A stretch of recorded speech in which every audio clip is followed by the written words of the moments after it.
A Seagull Mentality, the Colonial View of Ownership in Heart of Darkness. As the narrator of Conrad's novella, Heart of Darkness, Marlowe gives the reader a unique perspective of colonialization in Africa. He was, for a time, deeply involved in the colonial practices of his day as a steamboat captain, yet Marlowe narrates his experience retrospectively, being able to point out his own flaws and the flaws of others. In his narrative, one of Marlowe's critiques is the colonial view of ownership, of which his primary example is Mr. Kurtz. According to Marlowe, everything belonged to him, meaning Kurtz. In one of the most haunting passages in the book, on page 48, Marlowe recalls Kurtz's disinterred body listing what he considered to be his property: my intended, my ivory, my station, my river, etc. In her book Colonialism, Post-Colonialism, Anaya Lumba quotes French poet and philosopher Aimé Césaire on page 41.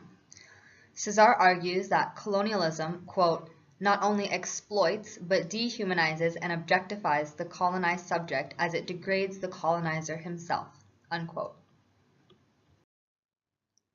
Marlowe presents an image of Kurtz that embodies Césaire's claim. With Kurtz's possessive refrain, my intended, my ivory, my station, my river, Marlowe portrays Kurtz as the icon of colonial ambition and greed. When Kurtz eventually descends into madness and dies, it is evident that his death is caused by his own efforts to colonize.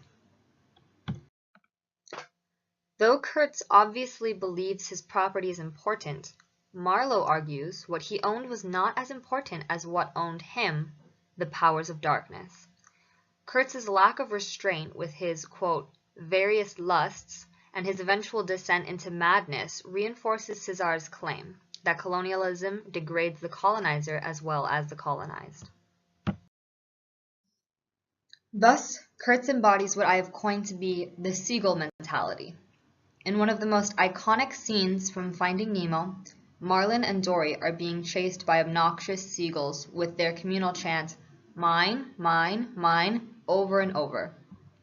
The seagull does not have any individual drive or passion, but is solely influenced by the mob mentality that surrounds it. Each seagull is governed by its own various lusts, in this case eating Merlin and Dory.